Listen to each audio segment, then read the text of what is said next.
बिस्मिल्लाहिर्रहमानिर्रहीम। आज हम करते हैं डू लिटल मेथड्स। इसमें क्या है कि solve the system of linear equations. इसमें 3 लीनियर इक्वेशंस दी जाती हैं, उनका एक सिस्टम जिनको हम सॉल्व करते हैं। उनके तरीकाकार ये है कि उसके 4 स्टेप हैं।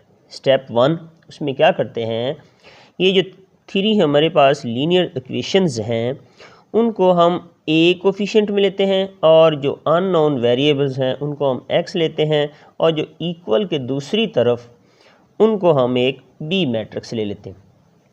इस तरह बना लेते हैं हम उनको कोफिशिएंट्स का ए मैट्रिक्स और एक्स अननोन्स और जो बी होता है इक्वल के दूसरी साइड पे उनको हम एक मैट्रिक्स ले लेते हैं। अब डू लिटल मेथड में होता क्या है, इसमें हम एक लोअर मैट्रिक्स लेते हैं और एक अपर मैट्रिक्स लेते हैं। लोअर मैट्रिक्स में क्या होता है कि डायगोनल एंट्रीज में हम 1 1 लेते हैं और जो नीचे होते हैं उसको हम अननोन ए बी सी रख लेते हैं और अपर में उसी तरह D E F G H और आई, इस तरह हम 2 मैट्रिक्स बनाते हैं।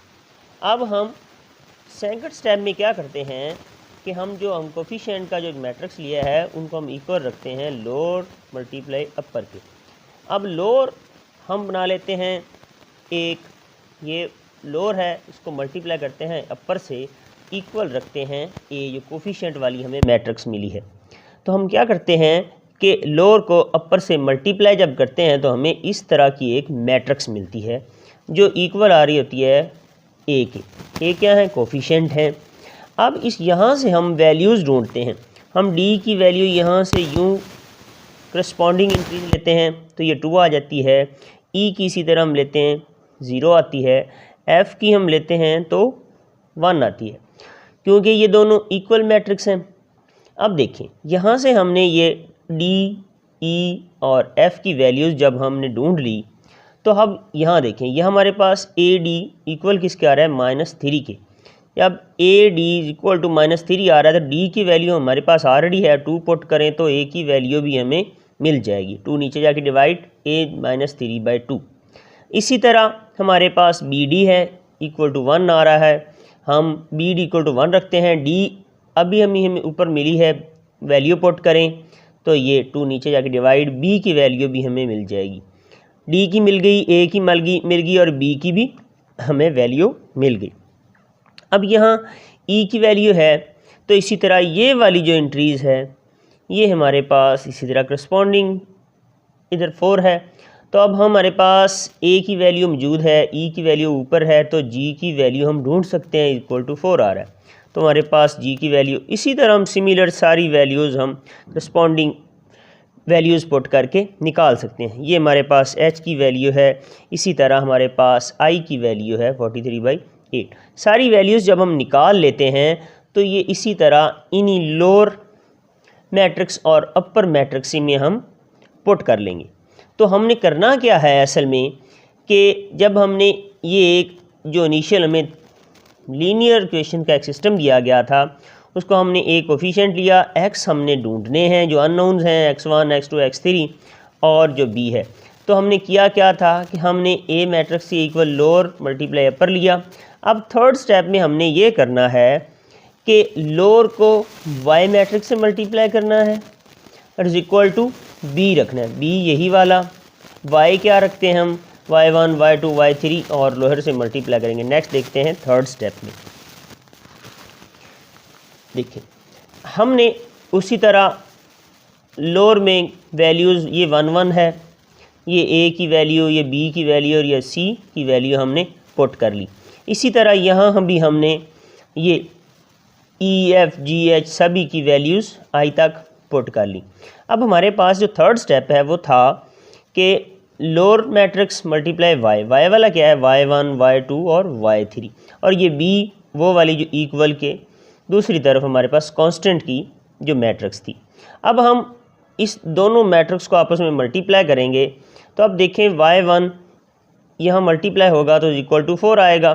इसी तरह हमारे पास ये 3/2 y1 plus y2 equal to -6। यहाँ से हम वैल्यू पुट करें y1 की 4 और हमें y2 की ये वैल्यू मिल जाएगी। जब हमारे पास y1 की वैल्यू भी है, y2 की भी मिल जाएगी, तो हम यही वैल्यू थर्ड वाले में पुट करें तो हमें जनाब यहाँ से सॉल्व करते हुए y3 भी मिल जाएगा। अब हमारे पास y1 4 है और y2 -12 है और y3 है जो हमारे पास 21 है। ये हमारे पास y भी मिल गया। अब नेक्स्ट स्टेप 4 था। अब थर्ड स्टेप में 4 क्या है, अब हमने जो अपर था उसको x से मल्टीप्लाई करना है और y यही अभी हमने ढूंढा है, ये वाला y ढूंढा है। अपर हमारे पास ये है और x जो था वो है x1 x2 x3। नेक्स्ट इसको देखते हैं कि इसमें अब हमने ux इक्वल टू y रखा है, तो ये हमारे पास क्या है, अपर मैट्रिक्स है। इसको x से मल्टीप्लाई किया और ये y जो अभी हमें मिला है वो वैल्यूज़ रखी हैं। इन दोनों मैट्रिक्स को हमने जब मल्टीप्लाई किया तो हमें इसी तरह मिला 2x1 plus x3 equal to 4।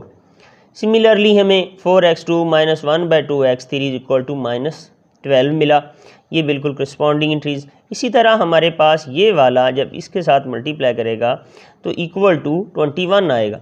यहाँ से हम x3 की वैल्यूज़ मालूम करते हैं जो 168/43 है। तो यहाँ हम x3 की हमें जो वैल्यू मिल गई है, अब हम नेक्स्ट इसमें पुट करेंगे। जब इसमें पुट करेंगे, इसको सॉल्व करते जाएं तो हमें x2 मिल जाएगा। इसी तरह वैल्यू यहाँ x3 की पुट करेंगे, इसको हम सॉल्व करें तो हमारे पास x1 भी मिल जाएगा। x1 भी मिल गया, x2 भी मिल गया और x3 भी मिल गया। सो हम x ही हमने ढूंढना था, यही हमारा अननोन था।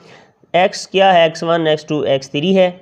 तो इसको हमने यहाँ से ही वैल्यू 2/43 यहाँ से -108/43 और 168/43 हमने ढूंढ लिया। सो ये x1 x2 और x3 की वैल्यूज़ हैं। मेन चीज़ यही है कि आपने इसमें इन चारों स्टेप को ज़हन में रखना है। सबसे पहले क्या है कि जो कोफिशिएंट्स हैं उनको अलग करें, जो अननोन है उसको अलग करें, जो कांस्टेंट मैट्रिक्स है उसको अलग करें। उसके बाद लोअर और अपर। सिर्फ यह है कि डू लिटल में आपने क्या करना है कि जो लोअर है उसको 1 1 रखना है और नीचे अननोन रखना है, और जो अपर है वहाँ आपने डायगोनल एंट्रीज़ के ऊपर जो सारी चीज़ें हैं इनको अननोन रखना है और नीचे 0 रखना है। इनकी आपने मल्टीप्लाई करना है सेकंड स्टेप में। इसी तरह तो ए के कोफिशिएंट्स वाली जो वैल्यूज़ थी उनको हमने करस्पॉन्डिंग रख के इनकी वैल्यूज़ ढूंढनी है। ढूंढने के बाद फिर हमने एल वाई और बी, फिर इसी तरह u x equal to y. Similar आपने ढूंढ के एक्स जो अननोन है हमारे पास x1 x2 x3, तो हम यहाँ से वैल्यूज़ आसानी से ढूंढ सकते हैं। सिर्फ आपने ये वाला मस्ट याद रखना है कि यहाँ आपने जो लोअर है वो डायगोनल एंट्रीज 1 1 रखनी है और अपर में आपने डी, इसी तरह कुछ भी आप यहाँ नाम दे सकते हैं। सिर्फ यह है कि सिमिलरिटी ना हो कहीं। ठीक है, थैंक्स वेरी मच। नेक्स्ट हम इंशाल्लाह चलो इसकी मेथड करेंगे।